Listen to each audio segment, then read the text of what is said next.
तो हम सत्संग क्या सुनते हैं और क्या समझते हैं, पहले तो हमको सुनना है, फिर समझ समझ के करना है।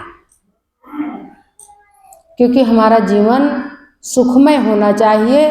सत्संग का मतलब है सत्य का संग, जिसमें हमारा जीवन सुखमय हो।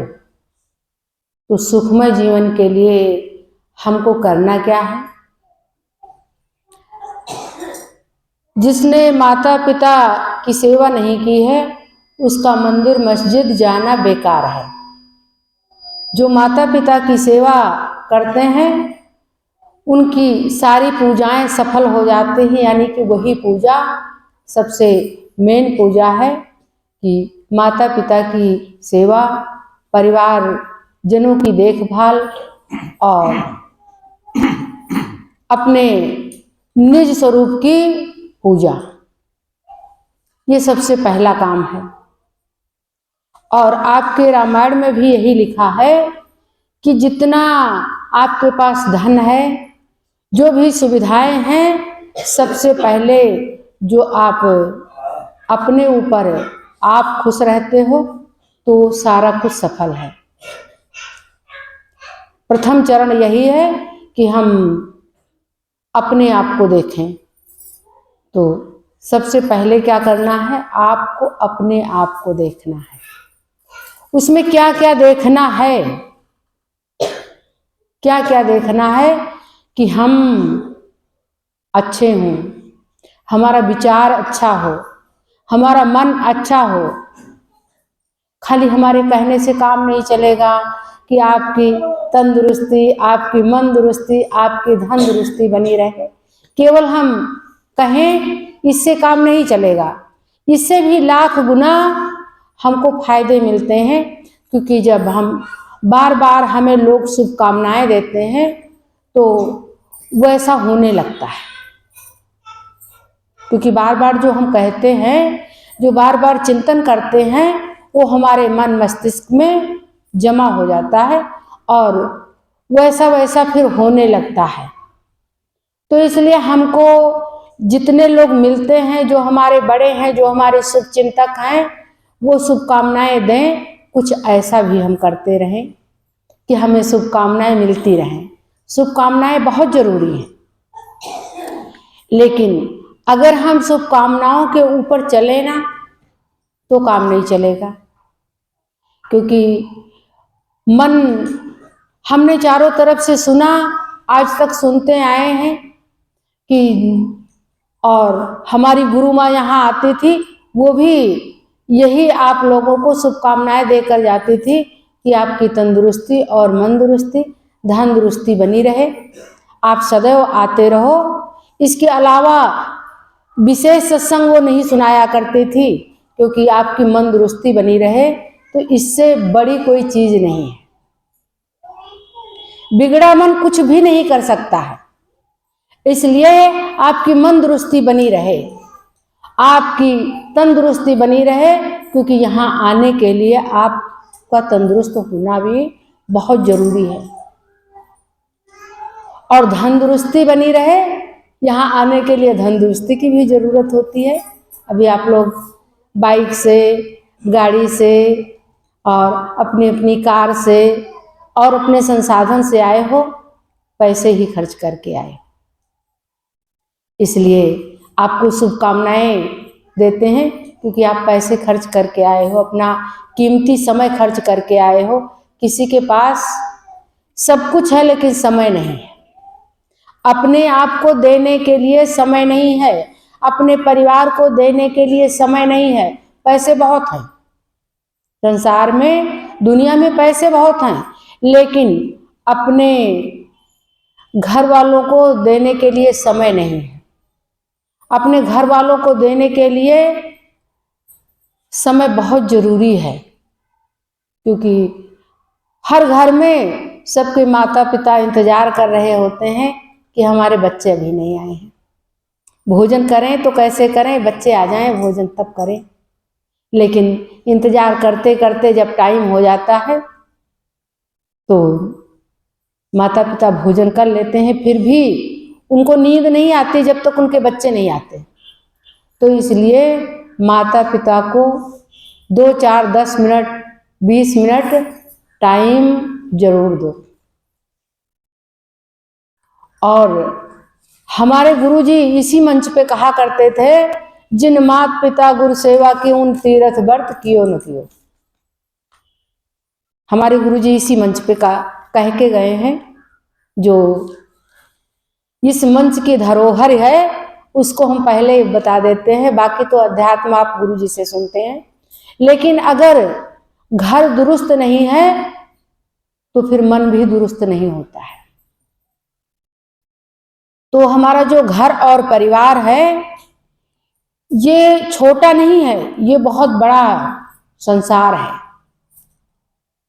अगर इसमें हमें शांति नहीं है, इसमें खुशियां नहीं है, तो कहीं बाहर जा करके खुशियां नहीं मिल सकती, क्योंकि मन को हम नहीं चेंज कर सकते, मन को नहीं बदल सकते।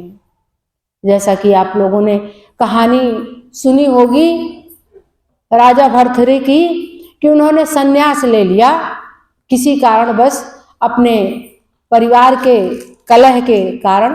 आप लोग कहानी पढ़े होंगे कि किसी महात्मा जी ने एक अमर फल दिया राजा को, राजा ने पत्नी को दे दिया कि पत्नी खा लेगी तो उसके जिम्मे बहुत सारे काम हैं, बच्चों को देखना है, घर को संभालना है, और घर संभलेगा तो पूरा राज्य संभलेगा। तो पत्नी को दे दिया और पत्नी ने किसी दूसरे को दे दिया, और दूसरे ने सोचा कि हमारा राजा अमर रहेगा तो प्रजा अपने आप से प्रजा का ख्याल रखेगा। तो फिर राजा के पास जब वो अमर फल गया तो उनके मन में विघटन हो गई, उनके मन में एक हलचल पैदा हो गई कि रानी को तो हमने उपहार रूप में और चुप्पे से फल दिया था कि कोई जान न पाए, ये फल मेरे पास फिर कहाँ से आ गया। तो घर में विघटन हो गया, मन में विघटन हो गया और मन में संन्यास आ गया। जब घर में संन्यास ऐसे ही नहीं आता है, किसी भी सन्यासी से आप धीरे से पूछिए कि ये संन्यास क्यों। तो जो सब कुछ अनुभव कर चुका है संसार का, वो धीरे से बता देगा कि संन्यास लेने की कोई जरूरत नहीं, मन को ठीक करने की जरूरत है। क्योंकि घर में कुछ ऐसा हुआ, पिता ने कुछ ऐसा कह दिया तो हमें संन्यास लेना पड़ गया। घर के लोगों ने कुछ ऐसा कह दिया, एक पिताजी बहुत बढ़िया जॉब करते थे, अनुभव की बात है, बहुत अच्छे थे, बहुत कमाया, बहुत मकान दुकान सब कुछ बनाया। एक दिन बच्चे ने क्या काम किया कि कुछ ऐसा अपशब्द कह दिया कि पिताजी को घर से निकलने में देर नहीं लगी, और ना कोई नंबर, ना कोई मोबाइल, कुछ भी नहीं लेकर वो कहीं गायब हो गए। पेंशन तो थी उनके पास, खाना तो चलता, खाना किसी के ऊपर नहीं था, पेंशन थी, और वो गायब हो गए। और बच्चों को अपने जिंदगी में नहीं मिले, मरने के बाद मिले तो क्या। तो इसी तरह से लोग संन्यास ले लेते हैं, उनके अंदर कुछ ऐसी हलचल मच जाती है, जब परिवार जन कुछ ऐसे कह देते हैं तब लोग संन्यास लेते हैं, ऐसे संन्यास नहीं लेते।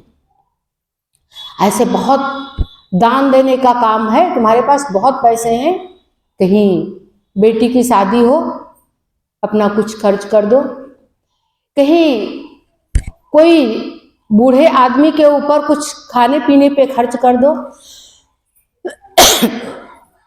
कहीं कुछ बन रहा हो वहां पर थोड़ा सा सहयोग कर दो। दान देने के बड़े आयाम हैं, आपके पूजा करने के बड़े आयाम हैं। किसी बुजुर्ग को गिरते हुए देखा और आप उठा लिए, पकड़ लिए, तो इससे बड़ी पूजा कुछ नहीं है। इससे बड़ी पूजा मंदिर में घंटा हिलाना नहीं है।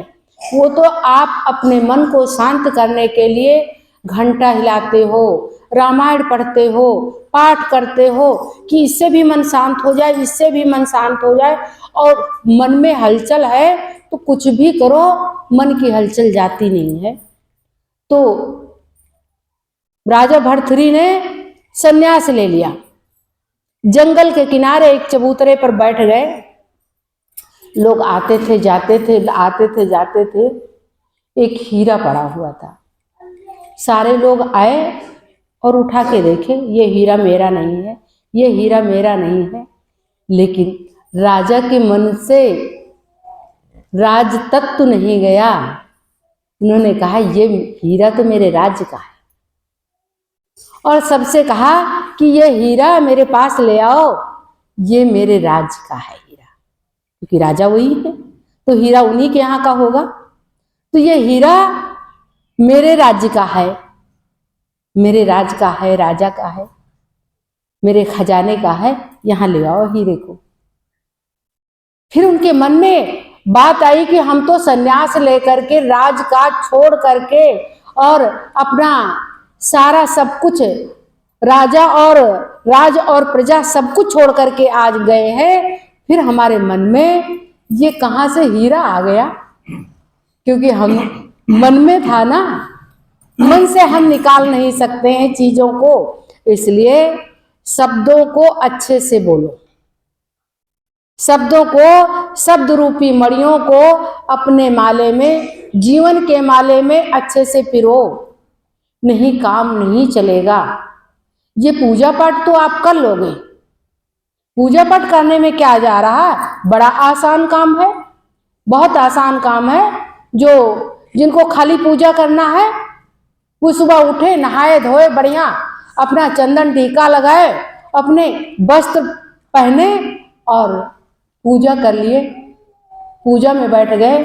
लेकिन मेरी प्यारी माताओं से पूछो कि जो तैयार हो रहे हैं उन्हें चाय भी देना, उन्हें खाना भी देना, और उनके लिए वस्त्र भी साफ करना है, और उनके लिए बिस्तर भी साफ करना है, और इसके बाद जो पूजा करे उसे हम महान माने। तो उनसे पूछो जो कर्तव्य निभा रहे हैं। इसलिए कई बार हम वही बात कह देते हैं, क्योंकि पूजा करना तो आसान है, आपको कोई एक मंत्र बता देगा, आप उसी में लग जाओगे। लेकिन ये काम बड़ा कठिन है कि अपने घर को व्यवस्थित करना, अस्त व्यस्त नहीं, व्यवस्थित करना।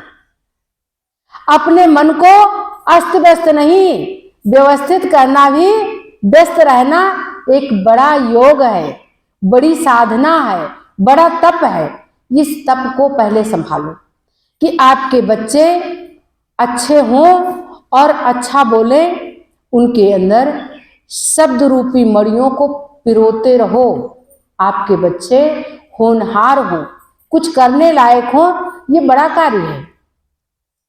और जिसके बच्चे होनहार हो गए हैं, हम उन माताओं को एक बार फिर से धन्यवाद देते हैं कि आपने बहुत बड़ा योग किया है, बहुत बड़ी साधना की है।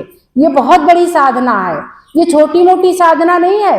बच्चे पालना छोटी साधना है, बहुत बड़ी साधना है। बच्चे आपके कुछ करने लायक हो जाएं तो आपने बड़ी साधना की है। और आपका परिवार 2, 4, 10 लोगों का परिवार एक साथ चलता हो, भोजन एक साथ करते हो, ये बड़ी साधना है, ये छोटी साधना नहीं है। मनों में विघटन हो गया है, मनों के अंदर चालाकियां हो गई हैं, ये चीज हम खा लें और ये दूसरे के लिए हो जाए। ये जो अच्छी चीज है ये हमारे लिए हो, इसलिए भोजन एक साथ नहीं हो पा रहा है। 4 भाई हैं और भोजन एक साथ नहीं हो रहा है, जबकि एक ही खून के रिश्ते हैं। अगर आप चारों भाई भोजन एक साथ कर रहे हो, 2 भाई एक साथ कर रहे हो भोजन, तो बहुत बड़ी महान कृपा है परमात्मा की। और बार बार क्यों आप कह देते हो कि सारी चीजें छोड़ करके भगवान का सुमिरन करो? ऐसा क्यों कह देते हो? क्योंकि विराटता का चिंतन ही भगवान का चिंतन है। जब आप अच्छा सोचते हो, अच्छी बातें सोचते हो, भले ही अपने घर को मंजिल देने के लिए सोच रहे हो, अपने बच्चों की उन्नति के लिए सोच रहे हो, ये विराटता है, ये महानता है आपकी। तो इसलिए आप अच्छा, बच्चों को कुछ अच्छा देकर जाओ, कुछ अच्छी परंपरा को देकर जाओ। जैसा कि हमने ये कह दिया कि ये हमारी गुरु परंपरा है, ये हमारी इस मंच की धरोहर है कि आपकी तंदुरुस्ती, मंदुरुस्ती, धनदुरुस्ती बनी रहे। ये हमारी धरोहर है, ये अपने पास से नहीं कह रहे, ये हमारी धरोहर है, हमारी पैतृक संपत्ति है जो हम आपको दे रहे हैं। हम अपनी कमाई नहीं दे रहे, ये हम अपने गुरु की कमाई दे रहे हैं। गुरु ने जो दिया है हमको वो दे रहे हैं, ये हमारी पैतृक संपदा है। तो इसी तरह से कुछ आप अपने बच्चों के लिए कुछ ऐसा कर जाओ जो बच्चे खुशहाल हों। आप ये सोचोगे कि बच्चों को हम योग सिखा दें तो इससे उनका काम चलेगा? नहीं चलेगा, बिल्कुल नहीं चलेगा। आप उनको पढ़ाई लिखाई और काम के साथ में योग सिखाओ कि 10 मिनट, 5 मिनट, 20 मिनट आप, जो आपका 24 घंटे का समय है, उसमें आप अपने आप में बैठो, अपने बारे में सोचो कि हमें क्या करना है, हमें अपने परिवार के बारे में क्या करना है, क्या कमी है हमारे परिवार में जिसको ठीक करना है। अपने बच्चों के लिए समय दो। और आपके जैसे 2-4 बच्चे घर में हैं, परिवार में एक बच्चा है, हम तो कहते 2 बच्चे जरूर हो जाए, तो आपके पास एक बच्चा है, 2 बच्चा है, इसी तरह से गुरुओं के लिए ये पूरा परिवार है जो आप देख रहे हैं, पूरा परिवार है। और आप सभी अभी एक लौंग का वो खोल रहे थे पैक, तो सभी सोच रहे थे कि माता जी मुझसे ये सहयोग ले लें, लेकिन आज आप लोग यहाँ हो, कहीं हम लोग बस में सफर कर रहे हो, कहीं कार में सफर कर रहे हो, और या कहीं एरोप्लेन में सफर कर रहे हो, इस काम को हम ही को करना पड़ेगा। तो इसलिए कोशिश, प्रयास करने में क्या जा रहा है, हर प्रयास संभव है मेरे प्यारे बच्चों, हर प्रयास संभव है। आप प्रयास करो जो भी आपको करना है, लेकिन एक बार एक लक्ष्य बना लो, एक संकल्प कर लो कि हमें यह करना है, तो वो संकल्प पूरा हो जाएगा, क्योंकि आप ही सब कुछ कर सकते हो।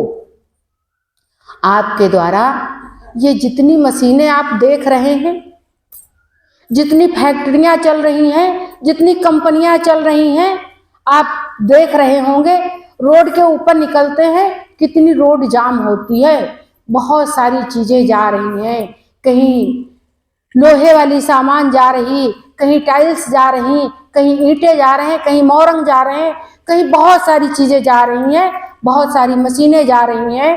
क्यों? रोड पूरी जाम है, ट्रक खड़े हुए हैं। ये कौन कर रहा? ये हम इंसान ही कर रहे हैं, मेरे ही बच्चे कर रहे हैं। हमें माँ कहते हो, और इतने लोगों की माँ है, इसलिए हम सबकी माँ है। तो मेरे ही बच्चे कर रहे हैं ये सब। दुनिया में इतनी सारी चीजें, इतने पेड़ लगे हुए हैं, इतना ऑक्सीजन की व्यवस्थाएं हैं, ये कौन कर रहा है? ये आप ही लोग कर रहे हो। बहुत काम हो रहा है, संसार में बहुत काम है। तो आप एक बार संकल्प तो बनाओ, हमें करना क्या है। आप सफल होने में आपको देर नहीं लगेगी, आप सफल हो जाओगे। तो इसलिए अपनी पहले मनोभूमि बनाओ, पहले मन में विचार करो, पहले सोचो, बुद्धि से विचार करो, और फिर कार्य करने लगो, और फिर उसके ऊपर लग जाओ, और आपका कार्य 1 साल में सफल हो जाएगा।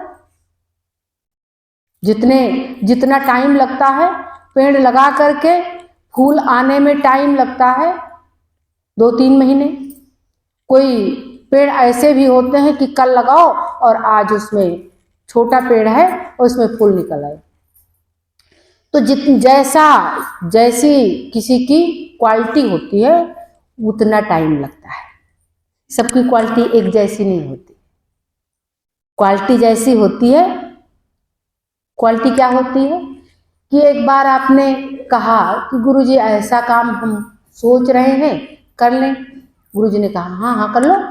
1 साल बाद आए तो गुरुजी ने पूछा कि वो कार्य जो आप बताए थे अभी गुरुजी उसको चालू नहीं किए, उसके बारे में सोच रहे थे। तो आप 1 साल सोचने में लगाते हो तो फिर कार्य जब करने लगोगे तब कितना टाइम लगेगा। तो इसलिए किसी को घर से निकलते मिल गई मंजिल, कोई उम्र भर चलता ही रहा। कोई तो घर से निकलते मंजिल मिल गई किसी को और कोई उम्र भर चलता रहा। तो इसलिए उम्र भर चलो ना, मंजिल अभी ढूंढ लो। क्योंकि किसी महात्मा से पूछोगे तो अपनी उम्र गुजार करके आपको उम्र का सार देंगे कि ये पूजा होता है, ये पाठ होता है, और रोटी के बिना तो कुछ भी नहीं होता है। रोटी के बिना काम नहीं चलेगा। और मेहनत की कमाई करने के लिए, मेहनत की रोटी खाने के लिए, क्योंकि 1 दिन 2 दिन 4 दिन किसी की रोटी खा ली जाए तो ऊपर भार लग जाता है। कहीं जाओ और वो फिर मिलने वाला ना हो, किसी के घर जाओ और चाय पी करके चले आओ तो फिर आप सोचोगे कि उसको कब बुलाएं और कब चाय पिलाएं। हम गए थे तो उन्होंने बड़ी खातिर की, बड़ा प्रेम किया और घर के बाहर हमें खड़े मिले, तो ये प्रेम हम कब वापस करेंगे, तो भार लग जाता है। तो रोज किसी की रोटी थोड़ी खानी है, किसी की रोटी रोज नहीं खानी है।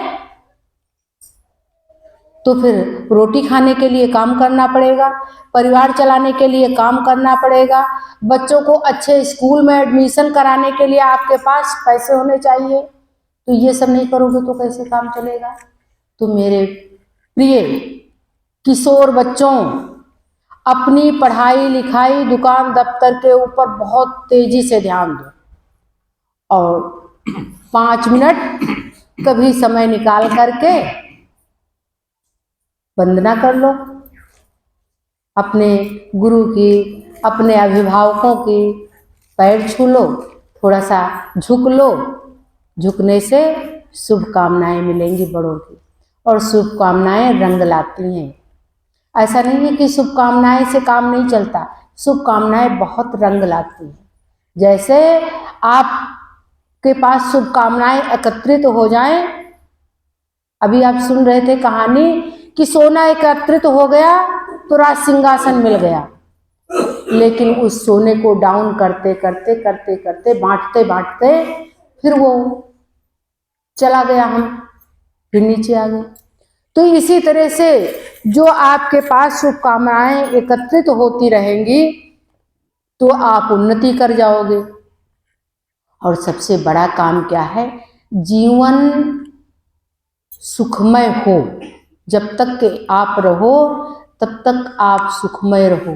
इसलिए अपने समय पर, पढ़ाई के समय ही पढ़ाई हो सकती है, और समय निकल जाए तो पढ़ाई नहीं हो सकती। और नौकरी का एक समय होता है, तभी तक नौकरी मिलती है। इसके बाद नौकरी का समय निकल जाए तो बिजनेस का कभी भी समय होता है। बिजनेस आप कभी कर सकते हो, और वो भी आप कह दो कि हम बाद में करेंगे, बाद में करेंगे, तो एक टाइम होता है कि शरीर आलसी हो जाता है, फिर शरीर कुछ करना नहीं चाहता है, फिर करने के लिए सोचना पड़ता है। करेंगे, जिससे कहो भैया कुछ करो, करेंगे। तो अभी आप यंग हैं, 25 साल आपका होता है, 25 साल में आप गृहस्थ आश्रम में प्रवेश कर जाते हैं, तो आपको दुनिया बनानी है, दुनिया संसार बनाना है। और फिर 40 साल के बाद आप आलसी हो जाते हो, आपका काम करने का मन नहीं होता, फिर कहते हो कि खर्चा चलाने के लिए काम करते हैं। काम करने का मन नहीं होता है, खाली खर्चा चलाने के लिए काम करते हैं। तो खर्चा चलाने में फिर बड़ी मुश्किल से एक रूम बनवाया, तो क्योंकि रहेंगे उसमें, फिर रहेंगे कहाँ, बरसात आएगी, पानी गिरेगा, तो एक रूम बनवाया, फिर कुछ पूंजी इकट्ठा करी तो एक रूम बनवाया, और जब आपके अंदर उत्साह होता है तो एकदम मकान बनवाया, एकदम स्लैब डलवा दिया और फिर उसमें काम लगा दिए कि अब फिनिशिंग होने लगे।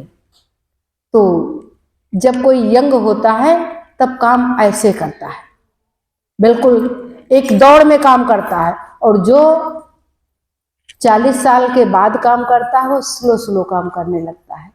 उसे 4 बार कहोगे तब एक काम होगा। इसलिए आप सभी लोग कर्तव्यनिष्ठ बन जाओ। एक ही बात माता जी रोज बता देती हैं कि कर्तव्यनिष्ठ बन जाओ, कार्य करने वाले बन जाओ, अपने भी काम और परिवार के भी काम, बन पड़े तो अपने पास पड़ोस के भी काम कुछ कर दो। जब आप काम कर्तव्यनिष्ठ होंगे और आप कर्तव्य के ऊपर चल रहे होंगे, आप खड़े हो रोड के ऊपर तो किसी का भी काम कर देंगे, और आपको घर से निकलना हो तो अपने आप के काम के लिए रोड पर जाना भी बड़ा काम हो जाए। तो धीरे धीरे कार्य को घसीटो नहीं, धीरे धीरे धक्का दे दे के काम न करो। कार्य करने वाले हो तो फर्राटे से करो, आप एक्टिव नहीं प्रोएक्टिव बन जाओ। एक्टिव बनने से आपका काम हो जाएगा, प्रोएक्टिव बनने से आपका भविष्य बन जाएगा। इसलिए आपके पास 3 अस्त्र हैं। वो कौन से अस्त्र हैं और सबसे बड़ा अस्त्र कौन सा है? वर्तमान अस्त्र है। 3 अस्त्र हैं आपके पास, भूत, भविष्य और वर्तमान। 3 अस्त्र आपके पास हैं, लेकिन उनमें सबसे बड़ा अस्त्र है वर्तमान अस्त्र। क्योंकि भूत जो चला गया उसको सोचने से हमारा कुछ लाभ नहीं मिलेगा, बस खाली ये लाभ मिलेगा कि इन्होंने ऐसा किया तो ऐसा हुआ, तो ऐसा हम भी करेंगे तो ऐसा भविष्य में हमारे साथ भी हो सकता। भविष्य अभी पैदा नहीं हुआ है, उसका हम चिंतन करते हैं, उसकी रूपरेखा बनाते हैं, उसको लाने की रूपरेखा बनाते हैं। जैसे मकान अभी बनाया नहीं, फिर भी उसकी रूपरेखा बनाते हैं, किसी इंजीनियर को बुलाएंगे और उसकी रूपरेखा ऐसी बनवाएंगे कि हमारा ऐसा ऐसा रूम होना चाहिए, ऐसा ड्राइंग रूम होना चाहिए, ऐसा किचन होना चाहिए, ऐसा घर का मॉडिफिकेशन होना चाहिए। तो ये तो हम किसी को बुलाएंगे तब करेंगे, वो अभी पैदा नहीं हुआ है, उसकी रूपरेखा बना रहे हैं हम। और वर्तमान हमारे पास है, जो एक बड़ा अस्त्र है वो हमारे पास है। वर्तमान अस्त्र को अपने साथ रखो, ये आपका बड़ा काम करने वाला है। इसलिए इसमें भूल ना जाओ, इसमें भूल भटक नहीं करनी है, इसको लेकर के बिल्कुल एक्टिव हो जाना है। राधा स्वामी।